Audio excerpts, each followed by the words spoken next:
Assalamualaikum warahmatullahi wabarakatuh. Jumpa kembali lagi dengan saya Udin dalam channel Kim UD, asiknya belajar kimia. Materi hari ini adalah jenis reaksi hidrolisis ya. Kita akan membahas hidrolisis garam. Untuk perhitungannya sudah ada di video sebelumnya. Kita akan membahas ini tentang reaksi-reaksi hidrolisis yang terjadi pada garam. Artinya apa? Reaksi ini nanti bereaksi dengan air apa tidak, dan nanti sifatnya apa? Apakah hidrolisis sebagian atau parsial, apakah hidrolisis total atau sempurna, dan sifatnya asam atau basa. Ini pelajaran kelas 11 ya, baik Kurmer atau K13. Ini ada, yaitu babnya reaksi hidrolisis ya. Yuk kita mulai. Apa aja nanti yang terjadi pada reaksi hidrolisis tersebut. Saya tulis di sini ya. Yaitu reaksi hidrolisis garam. Oke. Pada intinya apa? Reaksi hidrolisis garam ini artinya reaksi garam dengan air ya. Berarti intinya ini adalah reaksi peruraian garam dengan air. Oke. Ada syaratnya ya. Syaratnya untuk terjadi reaksi dengan air, syaratnya komponen pembentuk garam, artinya apa? Di situ ada kation sama anion. Jadi komponen pembentuk garam itu dalam kurung itu kation dan anion. Ini syaratnya, salah satu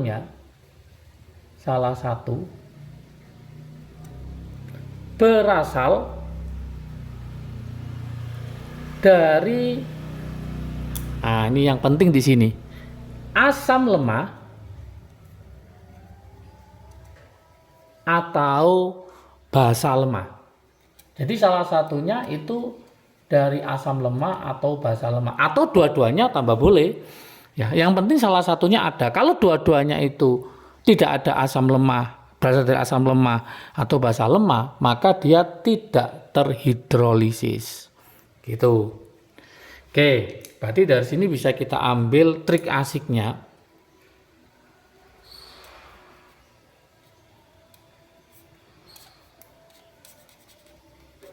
Oke, kita tulis trik asiknya ya. Kation dari basa kuat, kemudian anion dari asam kuat.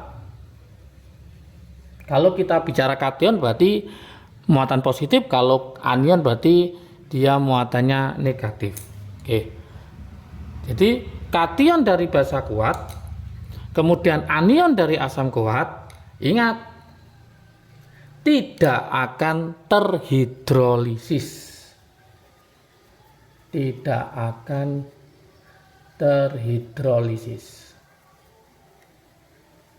Artinya apa? Berarti dia tidak bereaksi dengan air. Nah, konsepnya seperti itu.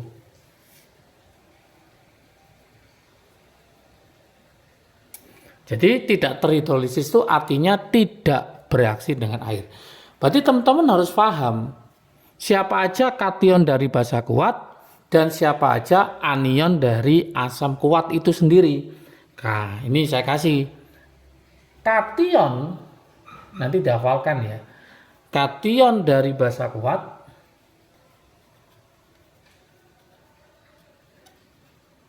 itu adalah golongan 1A sama golongan 2A. Ya, kecuali Be sama Mg ya. Yaitu apa? Li, Li+,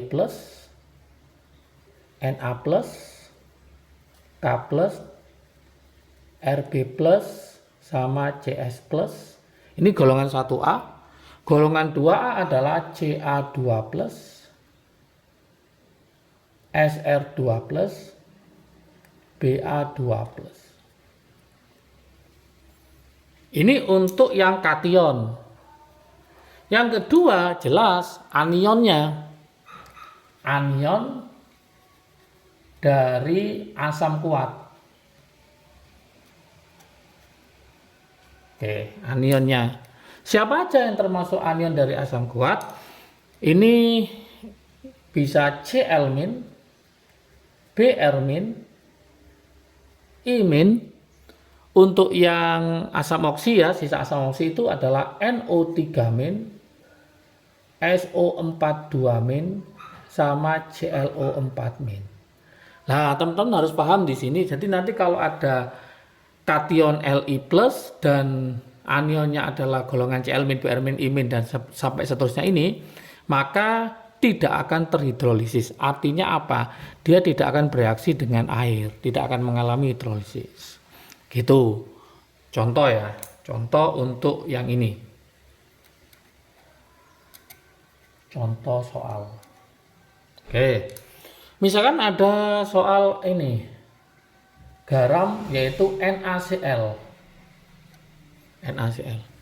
Kira-kira ini mengalami hidrolisis apa tidak? Kita bisa pastikan di sini depannya adalah Na, belakangnya adalah Cl. Na ada di sini, dia merupakan kation dari basa kuat.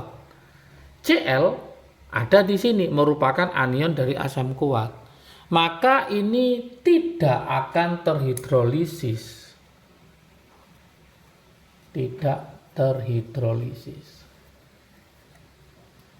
Artinya apa? Nanti kalau direaksikan dengan air, Na tidak bereaksi, Cl juga tidak bereaksi. Berarti nanti Na+ ditambah H2O ini tidak bereaksi gitu teman-teman.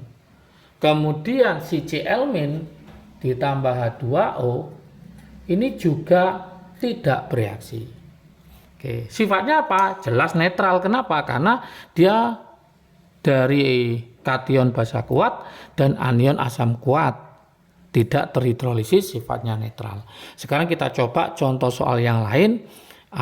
Dia terhidrolisis apa? Apakah sebagian? Apakah total? Gimana caranya? Saya taruh di sebelah kanan. Oke. Contoh, ini contoh yang pertama ya. Contoh yang pertama saya tulis. Contoh yang kedua.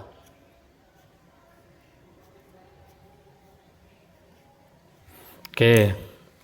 Larutan apa? Misalkan CH3COONa.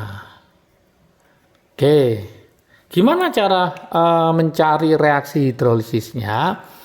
Langkah pertama kita harus mengionkan ini. Ingat Na itu ada di sini, Na+. Berarti kalau Na-nya plus berarti CH3CO-nya min. Berarti kalau kita tulis lagi CH3COONa itu akan terionisasi jadi apa? CH3COO- ditambah Na+. Oke, yuk kita analisis sekarang. CH3COO- ada di sini apa tidak? Oh, dia bukan dari asam kuat. Berarti ini akan terhidrolisis. Oke, berarti saya tulis terhidrolisis. Kenapa? Karena dia bukan dari asam kuat, berarti ini dari asam lemah, terhidrolisis. Na+-nya ada di sini, ya enggak? Dia dari kation basa kuat, maka dia tidak terhidrolisis. Terhidrolisis. Oke. Jadi tadi kesimpulannya kalau kita gunakan ini komponen pembentuk garam atau kation dan anionnya salah satu berasal dari asam lemah atau basa lemah. Ini ada yang dari asam lemah, ini basa kuat. Pokoknya salah satu atau dua-duanya. Karena ini salah satu, maka nanti terhidrolisisnya sebagian atau parsial. Nah, sifatnya kayak apa? Yuk kita tulis ya. Tadi kita tulis Na+ ditambah H2O tidak akan mengalami hidrolisis, maka kita kasih gini ya. Nah, baru yang ini CH3COO- ditambah H2O. Nah, ini kan bisa terhidrolisis. Nah, nanti jadi apa? Ingat kalau kita ingin menguraikannya, H2O itu kalau diionkan jadi H plus sama OH-. Oke. Anion pasti akan ketemu sama kation. Sorry. Yang ini. Sorry, bukan yang ini ya. Anion pasti akan ketemu sama kation. Berarti nanti hasilnya adalah CH3 COOH ditambah OH-. Oke. Karena OH- yang dilepas, maka sifatnya adalah basa. Berarti kesimpulannya apa? CH3CONA ini terhidrolisisnya sebagian karena satunya bisa, satunya tidak bisa. Maka saya tulis terhidrolisis parsial atau sebagian. Oke. Terus sifatnya apa? Karena dia menghasilkan OH-, berarti terhidrolisis parsial bersifat basa. Nah, seperti itu. Nih, kesimpulannya jenis hidrolisisnya adalah parsial, sifatnya basa. Kita lanjutkan ke model contoh soal nomor 3. Oke, misalkan ada soal seperti ini teman-teman. NH4Cl. Oke. NH4Cl ini berarti apa? Cl-nya ada di sini, Cl-. Berarti NH4-nya pasti plus. Berarti kalau kita ionkan, berarti NH4Cl itu jadi apa? NH4 plus ditambah Cl-. Kalau kita analisis, NH4 plus apa ada di sini? Oh, dia bukan dari basa kuat. Maka karena dia bukan basa kuat, artinya dari basa lemah, maka ini akan terhidrolisis. Maka kita tulis terhidrolisis.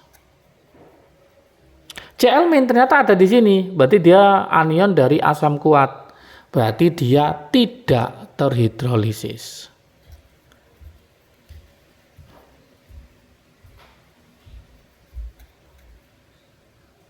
Oke, tidak terhidrolisis. Berarti reaksinya gimana? Nah, kita tulis dulu. Cl- plus H2O tidak terhidrolisis. Gitu ya. Sekarang NH4 plus ditambah H2O karena dia adalah dari basa lemah, maka terhidrolisis. Lagi-lagi kalau ini diionkan kan H plus sama OH-. Ingat, kation akan ketemu sama anion. Maka jadi apa? Jadi NH4OH ditambah H+. Oke. Karena melepas H+, maka sifatnya adalah asam. Nah, seperti itu. Berarti kesimpulannya apa? NH4Cl ini adalah terhidrolisis sebagian atau parsial. Kok bisa parsial? Karena satunya tidak bereaksi, satunya bereaksi dengan air. Maka terhidrolisis parsial sifatnya karena dia melepas asam, melepas H+, maka sifatnya adalah asam. Oke. Mungkin teman-teman punya pikiran seperti ini. Yang hidrolisis total gimana? Berarti logikanya dua-duanya bisa terhidrolisis dengan air, artinya dia berasal dari asam lemah, satunya berasal dari basa lemah kationnya. Oke, contohnya kayak apa? Lah ini saya tulis nomor 4. Oke. Contohnya misalkan saya tulis CH3COONH4. Oke. Dari sini bisa kelihatan CH3COO, NH4 tadi NH4 plus ya, seperti ini. CH3CO-nya adalah CH3COO-.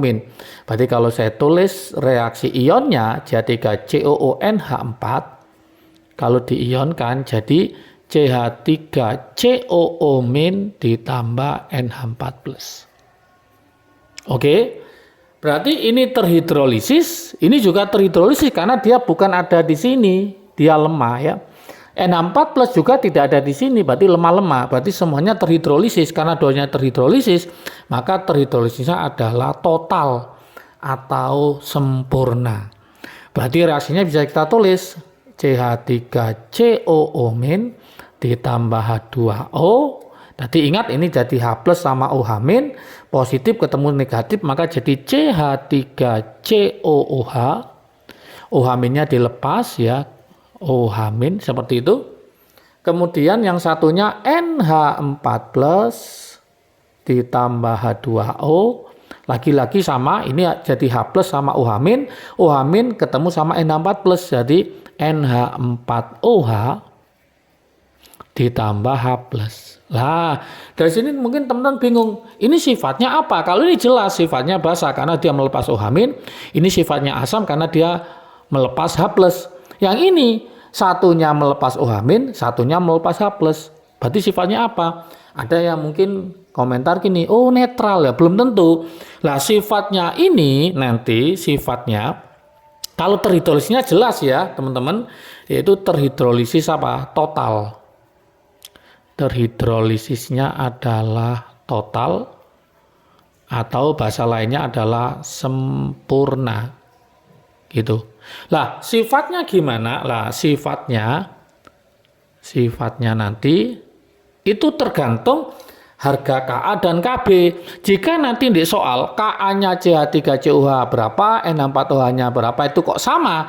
Jika Ka-nya itu ternyata sama dengan Kb, ya sifatnya jelas, yaitu netral. Itu kalau sama. Kalau ternyata Ka-nya itu lebih besar dari Kb, berarti yang menang A-nya. Berarti sifatnya adalah asam. Kalau ternyata Ka-nya kurang dari Kb, yang menang adalah B-nya. Maka Kb itu sifatnya nanti lebih besar Kb-nya, maka sifatnya adalah basa. Berarti nanti kalau ada soal lemah ketemu lemah, artinya terhidrolisis total atau sempurna, pasti di soal ada harga Ka sama Kb. Teman-teman tinggal menentukan, oh Ka-nya berapa, Kb-nya berapa. Kalau sama pasti netral. Kalau Ka-nya lebih besar dari Kb, yang menang Ka-nya. A itu asam, berarti sifatnya asam. Kalau Ka kurang dari Kb, maka yang menang B-nya, yaitu sifatnya basa. Gitu. Jadi ingat, tadi sudah kita bahas, ada yang tidak terhidrolisis, ada yang terhidrolisis parsial bersifat basa, ada terhidrolisis parsial bersifat asam, ada terhidrolisis total atau sempurna, sifatnya tergantung harga Ka dan Kb. Oke, semoga paham dengan penjelasan Kim UD tentang apa reaksi hidrolisis garam. Kita bisa mengidentifikasi jenis reaksi hidrolisis tersebut apa, sifatnya bagaimana. Oke, kita lanjutkan di materi berikutnya. Semangat belajar. Salam sukses dari Kim UD, asiknya belajar kimia. Assalamualaikum warahmatullahi wabarakatuh.